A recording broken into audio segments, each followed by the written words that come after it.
পদ হারানোর পর আমরা জানি যেদিন নতুন মুখ্যমন্ত্রী রাজ্যে শপথ নিয়েছেন সেদিন কিন্তু রবীন্দ্র জয়ন্তীর অনুষ্ঠান ছিল এবং কালীঘাটে নিজের বাড়িতে দাঁড়িয়ে রবীন্দ্র জয়ন্তী পালন করতে দেখা যায় প্রাক্তন মুখ্যমন্ত্রী মমতা ব্যানার্জিকে। সেই অনুষ্ঠানেই মমতা ব্যানার্জি বলেছিলেন যে আমি কিন্তু তার প্রাক্তন মানে তার আগে যিনি ছিলেন বুদ্ধদেব ভট্টাচার্য তার নিরাপত্তা প্রত্যাহার করিনি, আমার নিজের বুলেট প্রুফ গাড়ি তাকে পাঠিয়ে দিয়েছিলাম, আমিও সৌজন্য দেখিয়েছিলাম।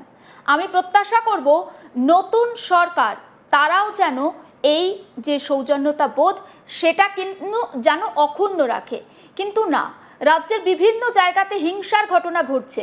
মমতা ব্যানার্জি অভিযোগ করেছিলেন তার ইন্টারনেট পরিষেবা ব্যাহত হয়েছে, তার ফোনে কোনো রকম কোনো মেসেজ আসছে না, কোনো রকম কোনো ফোন ঢুকছে না। তিনি পরে চেক করে দেখেন যে তার ইন্টারনেট পরিষেবা কিন্তু কেটে দেওয়া হয়েছে। তিনি এটা বলছেন যে তাকে জানাতে পারত। এই সমস্ত বিষয়টা নিয়ে আমরা কথা বলবো। আমার সঙ্গে অনির্বাণ সরাসরি রয়েছে। অনির্বাণ, তুমি এই মুহূর্তে যখন অভিষেক ব্যানার্জির বাড়ির সামনে দাঁড়িয়ে রয়েছো, তুমি কিন্তু মমতা ব্যানার্জির বাড়িতেও গিয়েছিলে, অর্থাৎ কালীঘাটে গিয়েছিলে, সেখানেও আমূল পরিবর্তন লক্ষ্য করেছো। সেই ব্যবস্থাটা বা সেখানকার ঠিক কি কতটা পরিবর্তন তোমার চোখে ধরা পড়েছে, আমাদের ক্যামেরায় ধরা পড়েছে, আরো একবার যদি দর্শকদের স্পষ্ট করো।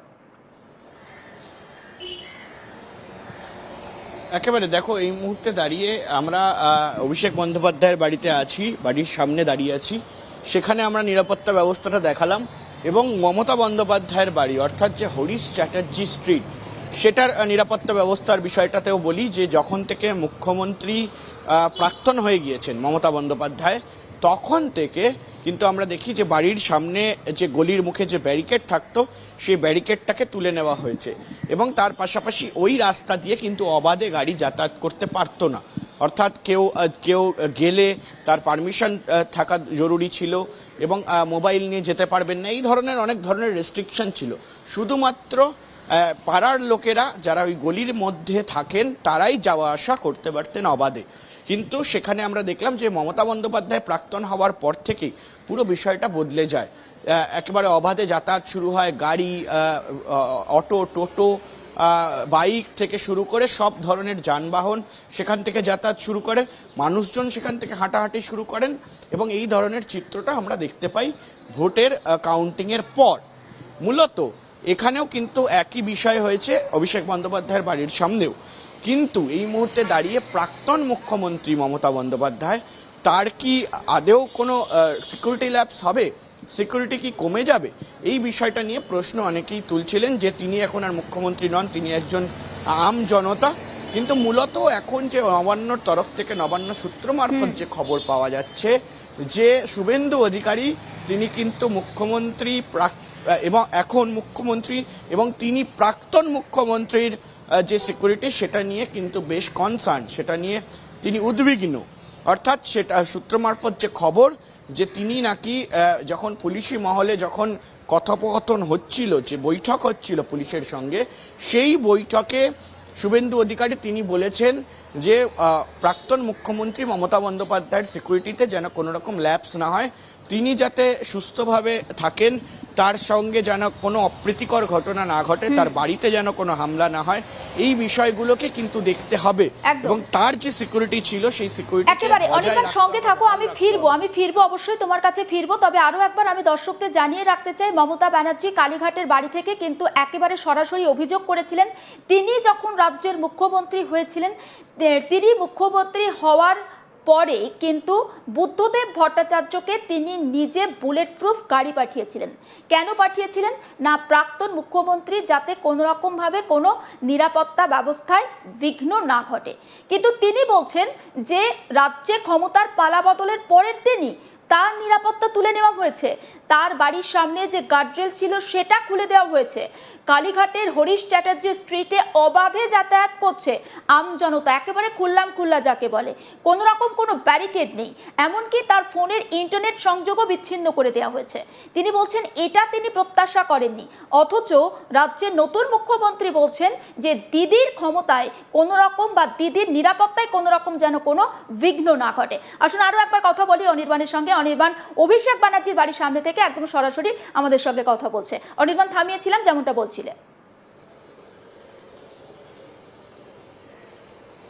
দেখো একেবারে এই মুহূর্তে দাঁড়িয়ে ছবিটা একটু দেখাই, ছবিটা দেখানোর সঙ্গে সঙ্গে আমি বর্ণনা করছি যে সামনে দেখো এই মুহূর্তে পুলিশি যে টহল, সেই টহল কিন্তু বারে বারে চলছে। কোনো সময় পুলিশের গাড়ি আসছে, বিভিন্ন বিষয় নিয়ে আলোচনা হচ্ছে, তারপরে যাতে নিরাপত্তাটা বহাল থাকে সেই বিষয়টাকে দেখা হচ্ছে। এবং এই সামনেই দেখো একটি ছেলে দাঁড়িয়ে আছে, একটু দেখো, কথা একটা বলা কি selfie সম্ভব? তুলছে বা কোনো একটা কিছু। দেখো এই মুহূর্তে দাঁড়িয়ে একটা সেলফি তুলছে, মূলত বাড়ির পাশে দাঁড়িয়ে। এবং এই ধরনের যে যাওয়া আসা যাতায়াত তাদের সঙ্গে কিন্তু এখানে কোনো রকমভাবে অ্যালাউড ছিল না। এই বিষয়টাকে কিন্তু এখন দেখা যায় যে অনেকেই আসছেন, তারা সেলফি তুলছেন, তারা এখানে এসে ভ্লগ বানাচ্ছেন এবং এই এলাকাটা কিন্তু ব্যারিকেড করা থাকতো। আপনি কোথা থেকে এসছেন? আমি এসছি বারাসাত থেকে। হ্যাঁ হ্যাঁ, এখানে দাঁড়িয়ে সেলফি তুলছেন? সেলফি তুলছি কারণ এখানে কোনদিন আসতে পারিনি।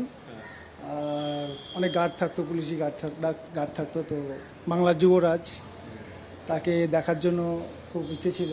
তো যাই হোক, তাকে তো দেখতে পারলাম না, বাড়িটা দেখতে পারলাম, এই জন্যই বাড়ির সামনে সেলফিটা তুলছিলাম। সরকার তো বদলে গেল, এখন এখান থেকে গার্ড সরিয়ে দেবো। সরকার বদলেছে, ভালো হয়েছে, পাল্টানো দরকার ছিল। আপনি কি অভিষেক বন্দ্যোপাধ্যায়ের ফ্যান?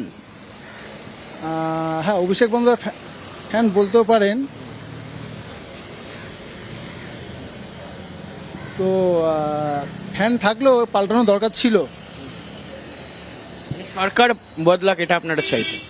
অবশ্যই সরকার বদলেছে, ভালো হয়েছে, ভালো কাজ হবে। আপনার নাম? আমার হচ্ছে রাহুল রায়। বারাসাত থেকে এসছেন এখানে অভিষেক বন্দ্যোপাধ্যায়ের বাড়ি দেখার জন্য। দেখো এই মুহূর্তে দাঁড়িয়ে কিন্তু অনেকেই এই জায়গাটা আসছেন, এসে তার বাড়ির সামনে এসে ভিড় করছেন এবং আশেপাশে প্রচুর মানুষজন রয়েছে। দেখো সেলফি, উনি এখন একটা সেলফি তুলছেন এই শান্তিনিকেতন 188 এ হরিশ মুখার্জি যে রোড, সেখানে দাঁড়িয়ে তিনি দেখুন এটা ভ্লগ মতো করছে। এবং বাংলার যুবরাজ, হস্তিনাপুরের রাজা দুর্যোধন, দুর্যোধনের বাড়ি দেখুন।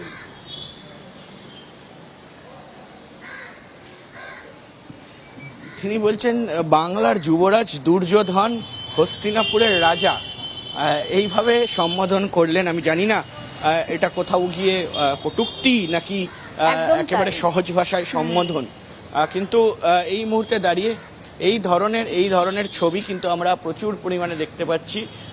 কিন্তু একটা জিনিস যে হয়তো গতকাল পুলিশি কথোপকথনের পরে, পুলিশের সঙ্গে বৈঠকের পর শুভেন্দু অধিকারী মুখ্যমন্ত্রী হিসাবে বেশ কিছু পুলিশকে দায়িত্ব নিতে বলা হয়েছে।